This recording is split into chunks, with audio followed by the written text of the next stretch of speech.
కళ్యాణ్ అమ్మాయికి పిచ్చి మాట్లాడుతున్నాడు కాబట్టి I will take stand here for Kalyan.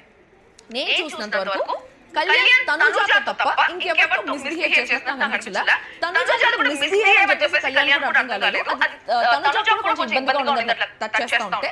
అది తనుజ చాలా సార్లు చెప్పినా కూడా కళ్యాణ్ అర్థం కాలేదు. మేబీ బికాస్ 23 years old, తనకి ప్రాపర్ గా అర్థం చేసుకోలేకపోయినాడేమో, లేకపోతే అమ్మాయితో టచ్ లేదు అనే పాయింట్ తను అర్థం చేసుకోలేకపోయినాడో తెలియదు. కానీ మిగతా ఎవరితో నేను ఇప్పటివరకు ఇన్సిడెంట్స్ అన్ని చూసాను, తన అమ్మాయికి రెస్పెక్ట్ ఇచ్చే కానీ ఎక్కడ ఒక అమ్మాయికి డిస్రెస్పెక్ట్ఫుల్ గా బిహేవ్ చేయడం నేనైతే చూడలేదు.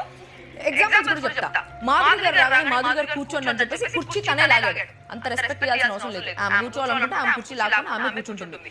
ఎక్కడ ఎవరిని గట్టిగా అమ్మాయిని గట్టిగా అరిచి మాట్లాడింది కానీ, గట్టిగా ఏదైనా తప్పుగా మాట్లాడింది కానీ, అమ్మాయిని రఫ్ గా హ్యాండిల్ చేసింది కానీ టాస్క్ లో ఎక్కడ నేను చూడలేదు. That is also very good thing. ఇంకొక విషయం ఏంటంటే ఇది లైవ్ లో జరుగుతా ఉంది. ఈ జైలు దగ్గర రాము రమ్య